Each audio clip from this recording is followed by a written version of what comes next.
Mga mahal na kapatid, muli tayong mag-aaral po ng mga salita ng Diyos na nakasulat sa Biblia. Totoong napakabilis po ng paglipas ng panahon. Ilang araw ang nalalabi, matatapos na po ang unang buwan sa panibagong taong ito. Kagaya po ng dati, kung merong mga tao na nag-aalala, nawawala ng pag-asa sapagkat sa nakikita nilang kalagayan ng mundo sa kasalukuyan ay meron din naman na mga taong umaasa na ang bagong taong ito ay magdudulot sa kanila ng magandang kapalaran, kaginawahan, at sabihin pa natin kaaluan sa kanilang buhay. Sa panig po natin na mga lingkod ng Diyos na totoong naapektuhan ng mga nangyayari sa iglesia sa kasalukuyan ay meron din naman na sarado na ang isipan, hindi na umaasa na ang iglesyang ito ay mababalik pa sa kanyang dating malinis at banal na kalagayan. Subalit sa panig po natin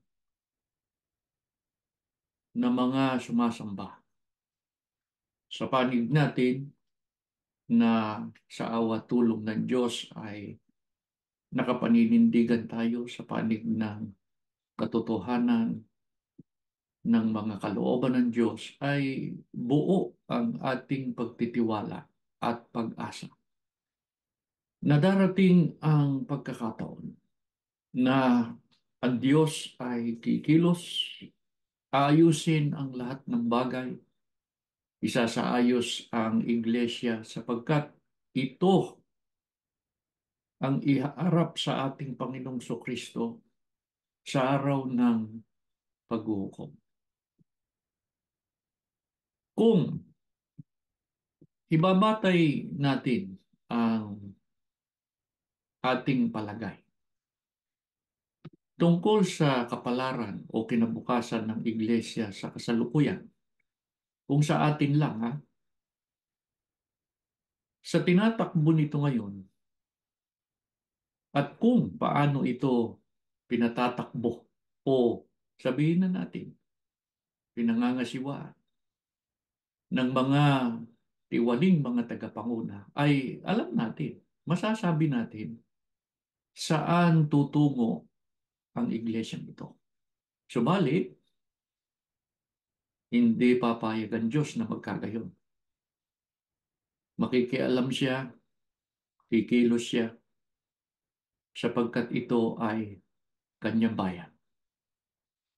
Ang ating leksyon na pag-aaralan natin sa pagkakataong ito, pagpapauna na po namin sa inyo, mayroong kahabaan. Ito po ay nakabatay sa lektura na itinuro ng kapatid na Iranyo Manalo noong sila'y nabubuhay pa. Itinuro niya ito sa klase ng mga tagapangasiwa noong Oktubre 19, 1999. Sinimulan po nila ang kanilang lektura sa katanungang ano ang dahilan kung bakit ang Israel ay naging masama. Kaya sinumpa sila ng Diyos. Basahin po natin ang mga talatang 15, 21, 22 sa aklat po ng Jeremias. Ganito ang pahayag sa atin. Kaya nga sinabi ng Panginoon tungkol sa kanila, halamang mapait ang ipakakain ko sa kanila at tubig na may lason ang kanilang iinumin. Sapagkat lumaganap sa buong lupain ang kawalan ng pagkilala sa Diyos. At ang mga propeta sa Jerusalem ang nagpasimula nito. Sinabi ng Panginoon, di ko isinugo ang mga propetang yan. Lumakad sila ng di ko inuutusan. Nagpahayag sila sa aking pangalan, gayong wala naman akong sinasabi sa kanila. Kung tunay nilang natutunan ang aking mga salita, maaari nila itong ipangaral at akayin ang aking bayan na magsisi talikdan ang kanilang masasamang gawa.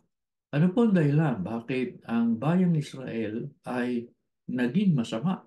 Kaya sila ay sinumpa ng Diyos. Ang binasa po natin ay hatol ng Diyos, desisyon ng Diyos na parusahan ang mga propeta na pinagkatiwalaan niya na manguna mga siwa sa kanyang bayan. Ano po ang hatol ng Panginoon Diyos doon sa mga propeta na inutusan niya na manguna mga siwa sa kanyang bayan? Ang sabi ng Panginoon Diyos ay hahatulan niya ang mga propetang inihalal niya, pinagkatiwalaan niya na sana'y manguna magmalasakit sa kanyang bayan. Pero sa halip na ang mga tagapanguna ay akayin ng bayan sa paggawa ng mabuti, sa pagkilala sa Panginoon Diyos, ano nangyari? Ang sabi mismo ng Panginoon, lumaganap-an niya sa buong lupain ang kawalan ng pagkakilala sa akin. Eh sino po ang promotor? Sinong naging dahilan? Ang sabi ng Diyos, dahil sa mga propeta. Kaya, sa galit ng Diyos, ano po ang naging pasya niya? Hahatulan ko sila. Ano po ang ginawa ng mga propetang ito? Na sa halip pagmalasakit, akayin ng bayan na gumawa ng mabuti at kumilala sa Diyos ay hindi gayon ang ginawa. Ang sabi po ng Panginoon Diyos ay nagpahayag sila, sinalita nila, nangaral sila, pero wala naman akong sinasabi sa kanila. Sa makatuwid, ang mga propetang ito ay nagsasariling kalooban. Kung ano-ano pinangangaral sa bayan. Kahit hindi yon ang aral na tinanggap nila sa Diyos. Kaya anong dapat nating mapansin, mga kapatid? Kung masama, nasabihin ng isang mangangaral o kaya ay ng leader na ang kanyang ipinangangaral, ang kanyang ipinatutupad ay galing sa Diyos, pero hindi naman. Sabi lang niya yun. Ay lalong masama. Kung ang leader, kung ang tagapanguna, alam ang tunay na aral, pero binabaluktot ito at binibigyan ng maling aplikasyon at maling interpretasyon.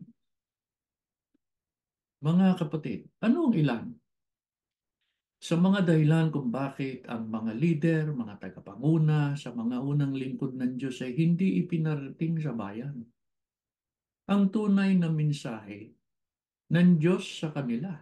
Kaya tuloy sumama ang Israel. 23:1-2. Parurusahan ng Panginoon ang mga namumunong walang malasakit. Kaya pala walang malasakit sa mga nasasakupan at pinababayaang mangalat at mamatay. Ito ang sabi ng Panginoon, ang Diyos ng Israel, tungkol sa mga tagapanguna ng kanyang bayan. Pinapangalat ninyo, pinabayaan ng aking kawan, Di ninyo sila binantayan, kaya't kayo'y parurusahan ko dahil sa inyong ginawang ito. Mga kapatid, ano po ang ilan sa mga dahilan kung bakit ang mga lider, ang mga tagapanguna, sa mga unang lingkod ng Diyos ay hindi ipinarating sa bayan ang tunay na mensahe ng Diyos para sa kanila. Kaya tuloy sumama ang Israel. Sabagkat, ang sabi, namuno sila na wala namang malasakit eh. Wala silang pakialam sa bayan o sa mga lingkod ng Diyos. Anong ginawa nila sa bayan ng Diyos? Ang sabi sa talata, pinabayaang magkawatak-watak at mamatay. Naalala tuloy natin, mga kapatid, ang ginawa ng mga tagapanguna sa iglesia ngayon. Sa mga nanindigan sa tunay na aral, sa tunay na doktrina, sa halip na ang ipadama sa kanila ay pagmamalasakit, pag-ibig, ay sila pa ang itiniwala. Sila pa ang ipinaalis sa talaan. At yung mga masasama, yun ang kinupkop, yun ang pinanatili, yun ang binigyan ng parangal. Ano pa ang ginawa nila dun sa mga nanindigan? Ginipit. Winasak ang kanilang sambahayan. Pinagwatak-watak ang pamilya. Walang malasakit. Eh sa ano po itinulag ang mga leader na walang malasakit sa bayan o sa kawan ng Diyos? 56, talatang Gs sa Isayas. Ang sabi niya, bulag ang mga leader na dapat magpaalaala sa mga tao. Wala silang nalalaman. Para silang mga asong hindi marunong tumahol. Ang alam lang nila'y magyabang at mangarap. Sa ano po itinulad ng Diyos ang mga tagapanguna, ang mga lider sa kanyang bayan na hindi naman nagmamalasakit? Ang sabi po sa talatang ating binasa ay silaan niya'y mga bulag. Alam yung doktrina, nababasa nila yon, natatanto nila yon, pero nagbulag-bulagan. Hindi yun sinabi sa bayan. Paraan niya silang mga asong hindi marunong tumahol. Parang yung kanilang mga alipores, yung mga nasasakupan nila. Mali na yung pinatutupad, hindi sila makatanggi, hindi sila makapagsalita. Kaya tama yung Biblia, parang aso na hindi makatahol. Sunod lang ng sunod. Ano pa? Ang sabi, ang alam lang ng mga yan, magyabang. Oh, kaya hindi lang isang helicopter eh. Higit sa isa. Di ba? May malaking eroplano pa. Eh, dati naman wala niyan eh. Pwede namang wala yan eh. Hindi naman natin nakita yan sa Subo eh. At sa kapatid na Eranio Manalo eh. Ano pa? Ang sabi, eh, gusto lang nitong matulog at ito'y mga tamad. Walang malasakit eh. Ano po ang nangyari tuloy sa karamihan? Dahil ang kanilang mga tagapanguna ay sila mismo ang promotor ng mga kasamaan sa bayan ng Diyos. Hindi tayo maalis sa Jeremias Sa 6:13 hanggang 15 naman. Ganito po ang mababasa natin. Gahaman, hmm, at sakim ang lahat. Dakila at hama, pati ang mga saserdote at mga propeta ay magdaraya. Di nila pansin ang kahirapan ng aking bayan, anila, payapa na. Ngunit wala namang katiwasayan. Nahihiya ba sila sa ginawa nilang kalikuan? Hindi na sila tinatablan ng hiya. Makapal na ang kanilang mukha. Kaya't sila'y babagsak katulad ng iba. Ito na ang kanilang wakas. Pag sila'y aking pinarusahan, akong Panginoon ang nagsasabi nito. Ano po ang nangyari tuloy sa karamihan sa bayan ng Diyos? Dahil ang pinuno nila mismo, yung mga tagapanguna nila, sila mismo ang promotor ng mga kasamaan. Ang sabi po sa ating binasa, laganap na sa lahat ang kasakiman, dakila manuhamak, pati mga pari, mga propeta ay mandaraya. Aplikasyon ngayon. Ano ba yung patuloy na paghingi sa mga kaanib ng kung ano-anong handog, donasyon? Kesyo gagamitin sa ganito, magpapatayo ng ganito.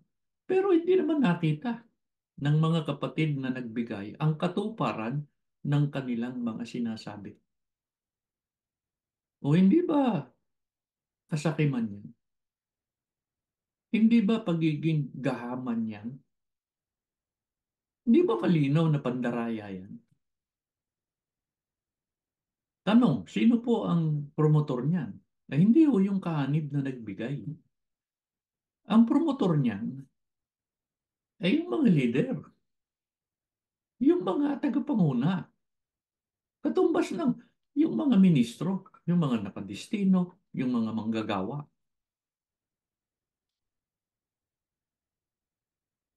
Kaya nga sa galit ng Diyos anong sabi niya? Nahihiya ba yung mga yan sa kanilang mga ginagawa? Ang Diyos din ang may sabi. Hindi na sila tinatablan ng hiya. Makapal ng kanilang mukha. Pagka sinabing hindi na tinatablan ng hiya, ano na ang tawag doon? Masakit lang sabihin kaya hindi natin babanggitin yung salitang yon. Pero ang sabihing makapal na ang kanilang mukha ay dapat marinig nila yan. Bakit? Ang Diyos mismo Binasa natin yan Makapal ang mukha. Sino pang mga tagapanguna, mga kapatid, na nagdudulot ng kapahamakan sa mga lingkod ng Diyos? Sa halip na ang bayan ay ipagmalasakit, ang bayan ay turuan na gumawa ng mabuti, ang bayan ay kumilala sa Diyos, magpuri at sumamba sa Kanya, hindi yun ang ginagawa. Mikas 3:11. Ang kanyang mga pinuno napasusuhol muna bago humatol. Nagpapaupa ang mga saserdote para magturo. At ang mga propeta na may nanguhula dahil sa salapi. Mhm. Gayunman, umaasa sila sa Panginoon at sinasabi, nasa kalagitnaan natin ng Panginoon, kaya walang kasama ang darating sa atin. Makapal talaga ang mukha. Isipin mo, bago humatol, kailangan mong suhulan, napasusuhol, kaya nga merong mga natiwalag di ba? Dahil tumanggap ng suhol, ibinenta yung kaisahan sa iglesia. At yung mga natiwalag na, yun ang talagang tiwalag. Yun ang pinagtibay ng Diyos. na pagtitiwalag. Pero yung ginawa sa atin, hindi kalooban ng Diyos yun. Ano pa? Ang sabi, nanghuhula kayo dahil sa pera. Magtuturo kayo dahil sa pera, sa salapi. Pagkatapos, sasabihin nila, kasama namin ng Panginoon. Yan ang sinasabi ng Panginoon. Pero hindi naman. Ano ba yung napapansin ng maraming mga kaanib ngayon? Sa sama ng loob, sa pagbubuntong hininga. Marami pong nagsasabi ng mga kapatid na nakakausap natin. Nako kapatid, pera-pera na lang ngayon eh. Bakit po may mga leader, may mga tagapanguna na ang pagkakamal ng salapi ang inaatupag sa halip na ang gawin matapat na gampanan ang kanilang tungkulin. Balik tayo sa Isayas 56, ang talata naman ay 11. Para silang asong dayukdok, walang kabusugan. Wala silang pangunawa. Ginagawa nila ang balang magustuhan. At walang iniisip kundi ang sariling kapakanan. Bakit po may mga leader, may mga tagapanguna na ang pagkakamal ng salapi ang inaatupag? Sa halip na matapat na gampanan ng kanilang tungkulin. Ang sabi po ng Biblia, mga asong gutom eh. Sabi dito sa edition na ito ng Biblia asong dayokdok. Pastol na walang pangunawa. Ang ginagawa, yung gusto lang maibigan para sa sariling kapakanan. Mga kapatid, sa mga nababalitaan natin sa kasalukuyan, eh, yung mga ministro, kanya-kanyang racket eh. Kanya-kanyang pakulo. Makalikom lang ng salapi dun sa kanin.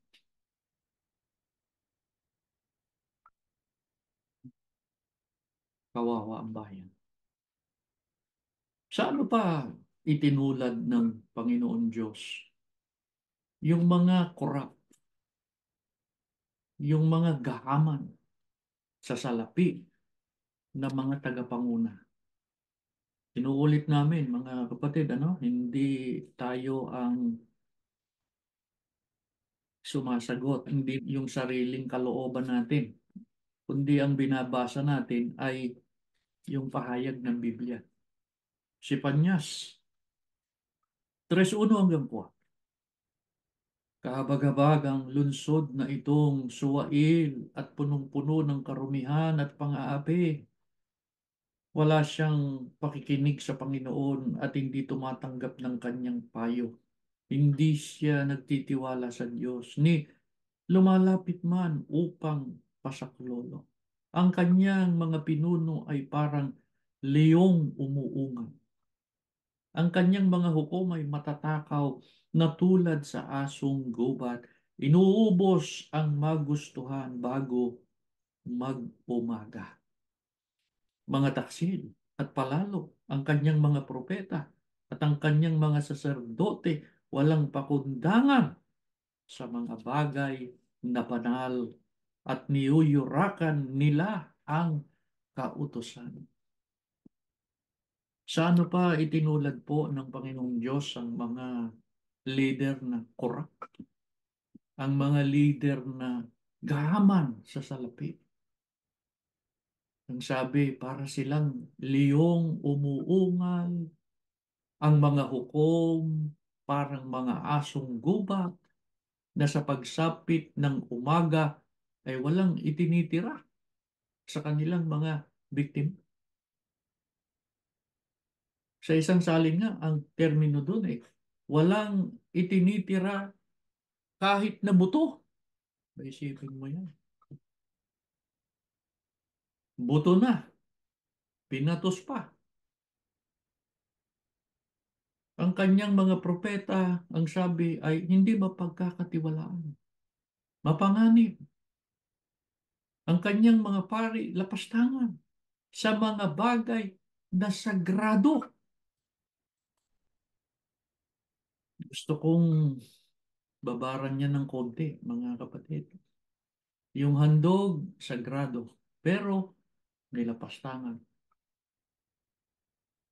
Salita ng Diyos, kautusan ng Diyos, sagrado, nilapastangan.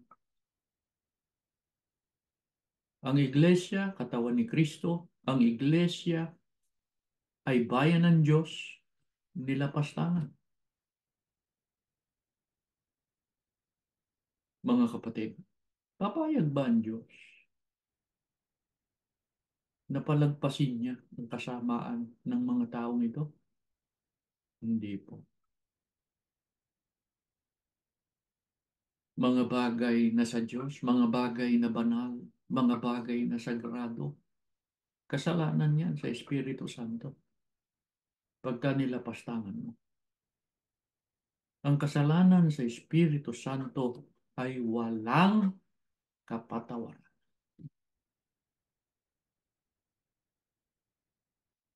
Paano pa ipinakilala ng Diyos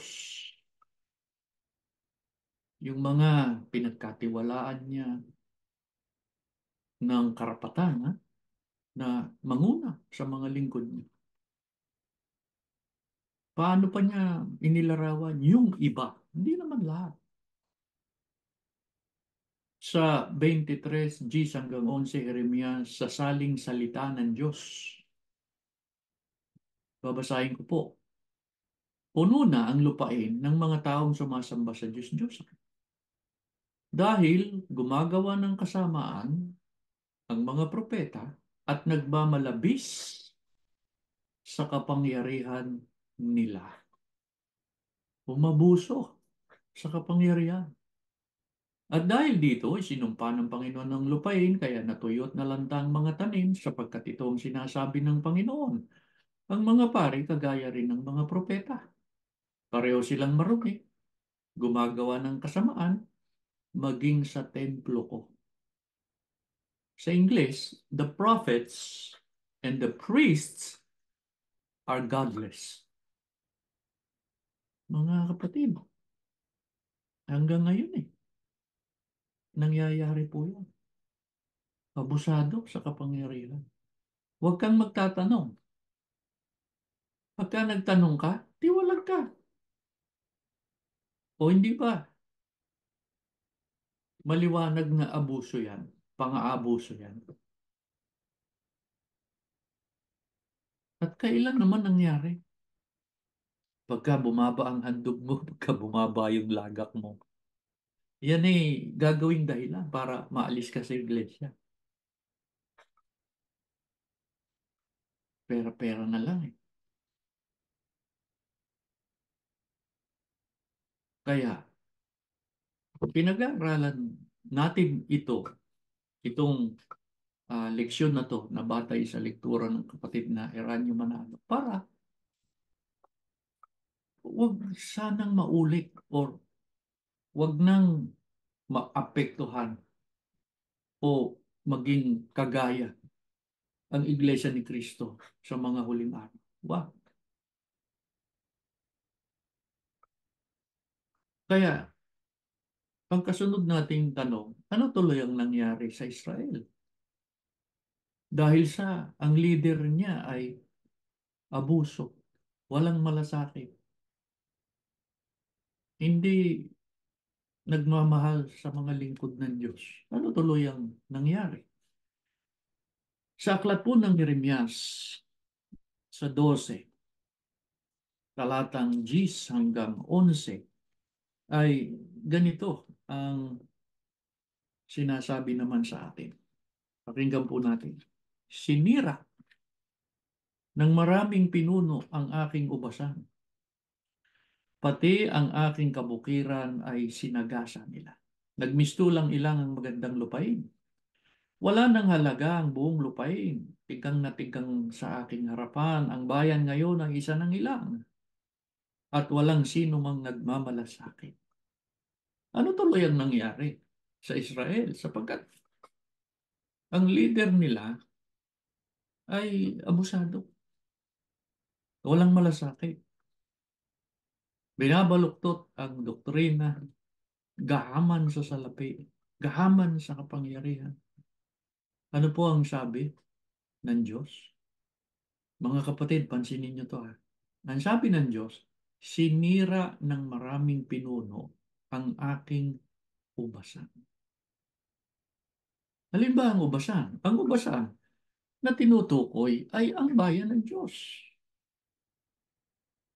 Ang bayan ng Diyos sa mga huling araw na ito ay ang iglesia. Ang sabi ng Diyos, sinira ng maraming pinuno ang aking ubasan. Ano po bang nangyari sa iglesia? Hindi ba sinisira ng mga masasamang mga tagapangunan? Pero, ito pansinin nyo, mga kapatid. Ang sabi ng Diyos, sinira nila ang aking ubasan. Opo, sinira, sinisira, pero kanino pa rin? Sa Diyos pa rin yan eh. Hindi naman ho sinabi sa talata na hindi na akin, talikod na ang sinirang bayan, ang sinirang ubasan. Hindi ho. Kanya pa rin yun. Kaya sana yung mga nag-iisip na, hindi na sa Diyos to, hindi na mababalik ito sa kanyang, sana manumbalik sa tamang kaisipan.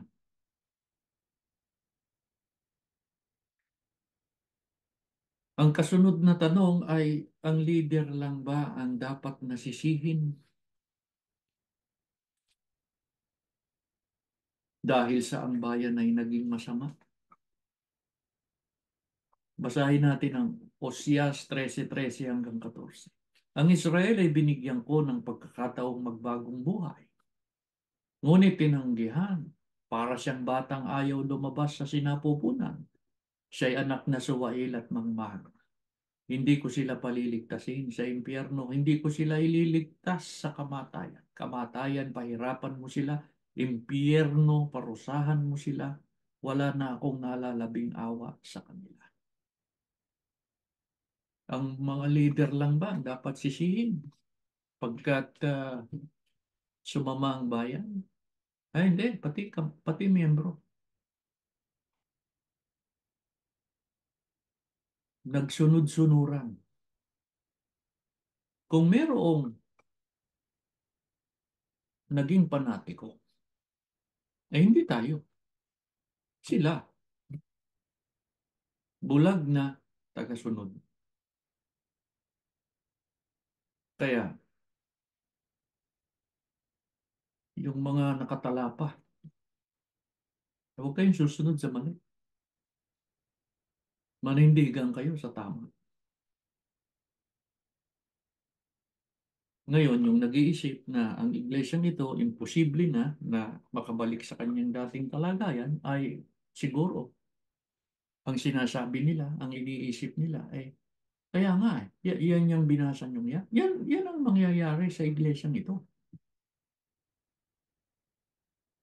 Baka nga igiit pa nila yan ang katunayan na hindi na mababalik ang iglesia, hindi na maaayos Eh, ang sagot natin dyan, sabi mo yan. Iniisip mo yan. Pero ano po bang pangako ng Diyos sa iglesia ni Kristo sa mga huling araw na ito? Ito, salita to ng Diyos. Hindi ito salita ng tao. Narito ang Panginoon ay nagtanyag hanggang sa mga wakas ng lupa. Inyong sabihin sa anak na babae ng Siyon, narito, ang iyong kaligtasan ay dumarating, narito ang kanyang kagantihan ay nasa kanya. At ang kanyang ganti nasa harap niya. Tatawagin nila sila ang banal na bayan, ang tinubos ng Panginoon, at ikaw ay tatawagin hinanap, bayang hindi pinabayaan. Ang binasa ko po ay nakasulat sa Isaiah 62:11 hanggang 12. Ang mga talatang yan ang isa sa mga katibayan ng kahalalan ng Iglesia ni Cristo sa mga huling araw na ito. Ano po ang pangako ng Diyos sa Iglesia ni Cristo sa mga huling araw na ito? Ang sabi po, bayang hinanap, tinubos, bayang hindi pinabaya. Sino po ang may sabi? Ay hindi ho. Hindi sinabi ng hindi kalooban niya ng kapatid na Felix Manalo. Hindi sariling kalooban niya ng kapatid na Eranio Manalo. Itinuro nila yan sapagkat yan ay salita ng Diyos. Mapagkakatiwalaan po ba natin? Maaasahan po ba natin ang mga salita ng Diyos? Opo. Nakasulat nga sa Apokalipsis 22:6 na ang salita ng Diyos ay katotohanan at maaasahan. Mga kapatid, yan ang panaligan natin. Hindi yung sinasabi ng kung sinong nagmamarunong. Hindi. Kikilos ang Diyos. Iaayos niya ang lahat ng bagay. Hindi masisira yun. Hindi matitinag yun. Mangyayari yun. Ano pa ang pangako ng Diyos sa iglesia? Para patunayan niyang ito'y Kanya. Bagamat sinisira, sa Diyos pa rin to. 13:9, Zacarias. At aking dadali ng ikatlong bahagi sa apoy. Dadalisayin ko na parang pilak na dalisay. At sila'y susubukin ko na parang pagsubok sa ginto. Sila'y magsisitawag sa aking pangalan at aking silang diringgin. Aking sasabihin, siya'y bayan ko. At kanilang sasabihin, ang Panginoon ay aking Diyos. Ano po ang pangako ng Diyos sa iglesia? Para patunayan niya na hindi niya ito pababayaan. Para patunayan niya na ang iglesia, Kanya. Ang sabi, ang ikatlong bahagi, dadaan sa apoy. Pararahanin sa apoy, para subukin. Para malaman kung talagang dalisay ang pananampalataya. Pagka ang bayan, dahil sa daraan sa pagsubok, ang sabi ng Diyos, tatawag sila. Mananalangin sila, akin silang diringin. Bakit? Sila'y aking bayan. Mga kapatid, nangyayari ang hula na yan. Patuloy na nangyayari. Ibig bang sabihin pinabayaan na tayo ng Diyos? Hindi. Ano ang dapat mong gawin, kapatid? Pagka sa pagsubok na ito, nahihirapan ka, manalangin ka, tumawag ka sa Diyos. Hindi yun ang gagawin mo ay tatalikod ka na. Hindi ang gagawin mo ay hindi ka nasasampalataya. Manalangin ka at sasagutin ka ng Panginoon Diyos. Kaya, dahil sa pangako ng Diyos na hindi niya pababayaan ang iglesia, anong gagawin niya sa mga masasamang mga pinuno?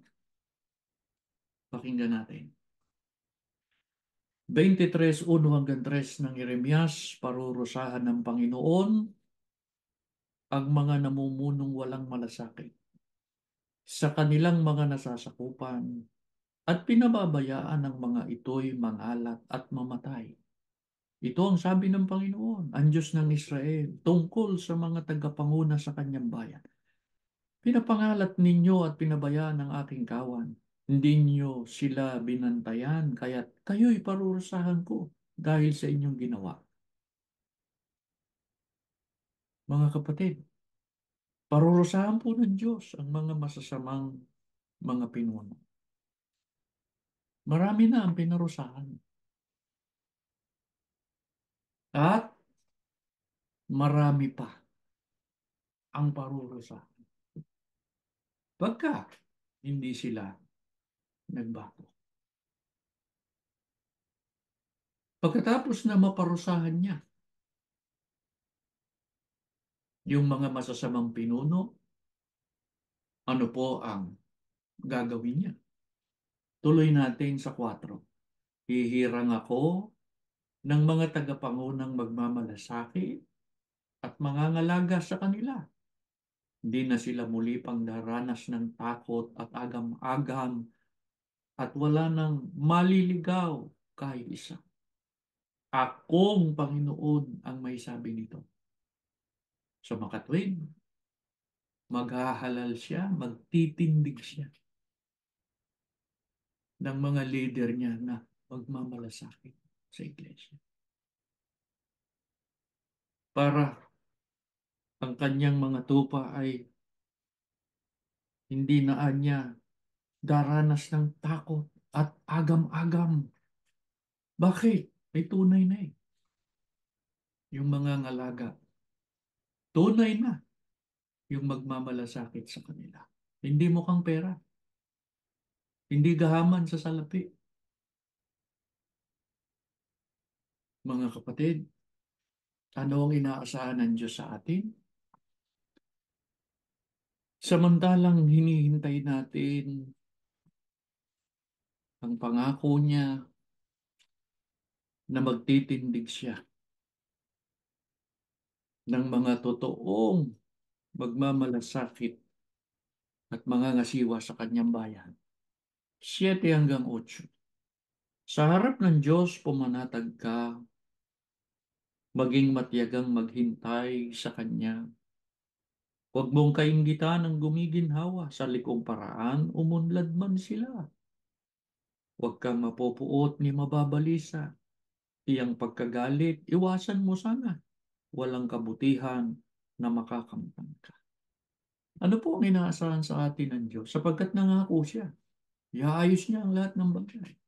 Parurusahan niya ang mga masasamang pinuno na sumira sa kanyang bayan. Ang sabi, sa harap ng Panginoon, pumanatag ka.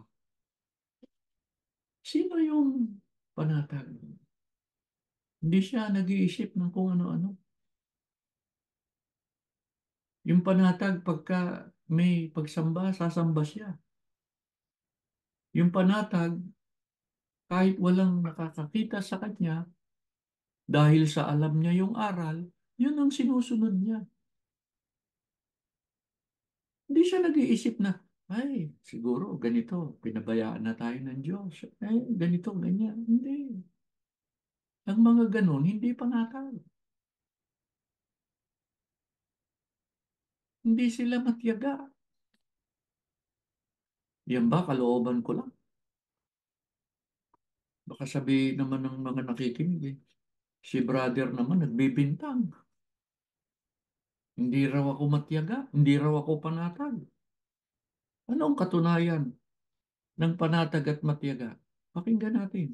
Narito ang pagtitiyaga ng mga banal, ng mga nagsisitupad ng mga utos ng Diyos at ng pananampalataya kay Jesus.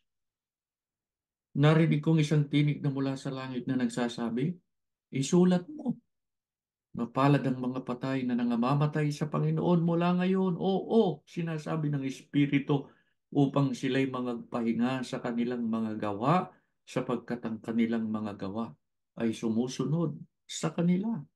At lumabas ang ibang anghel sa templo na sumisigaw ng malakas na tinig doon sa nakaupo sa alapaap. Ihulog mong yung panggapas, gumapas ka sapagkat dumating ang oras ng paggapas, sapagkat ang aanihin sa lupa ay hinog na. Ang matyaga, ang mga tunay na naghihintay, panatag na naghihintay sa pangako ng Diyos ng kanyang pagkilos, patuloy na sumusunod. Mga kapatid, habang hinihintay natin ang pangakong pagkilos ng Diyos, ang ating bahagi ay pumanata. Sumunod, hindi natin alam, walang nakakaalam kung kailan ang pagkilos ng Diyos. Ang totoo, tayo mismo eh.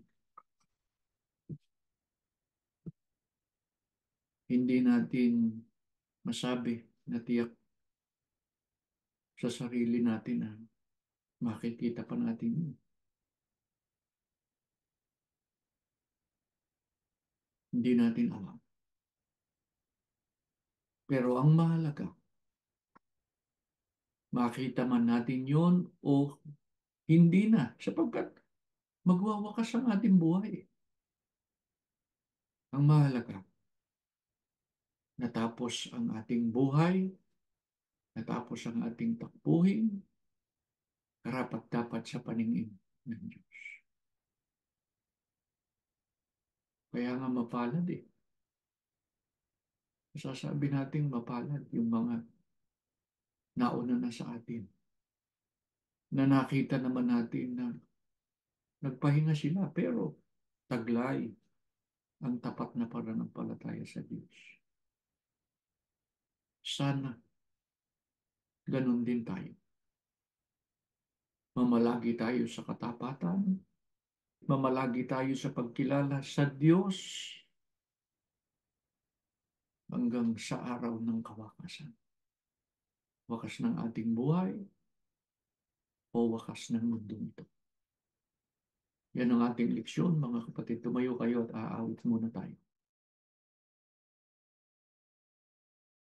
Panginoon namin Diyos, salamat po sa iyong mga payo at sawi. Salamat sa mga katotohanan na tinanggap namin sa pagkakataong ito. Ama Diyos, binubuksan namin ang aming damdamin sa iyo. Pinakahahangad ng iyong mga anak na sa araw po ng paghuhukom, kaming lahat makaharap sa iyo. Masabi namin sa iyo, Ama, iningatan namin ang iyong mga salita sa aming puso. Hindi namin ito itinakwil sa kabila man ang nangyari sa amin na malagi kaming tapat sa iyo. Ama Diyos, tulungan mo kami na ang aming pinakahangad ay matupad sa iyong mga hinirang. Basbasan mo po lahat ng sumasamba ngayon. Ibiyaya mo ang matibay na pag-asa, ang matibay na pananampalataya upang kaming lahat makatiyak, makatapos ng takbuhin, karapat dapat magmana ng lahat ng iyong mga pangako. Salamat sa tulong mo, sa iyong pag-alalay sa amin. Kung hindi mo kami tinulungan, Ama, marahil hindi na namin nasapit ang pagkakataong ito. Baka nahiwalay na kami sa iyo. Ama Diyos, pagtiyagaan mo pa kami.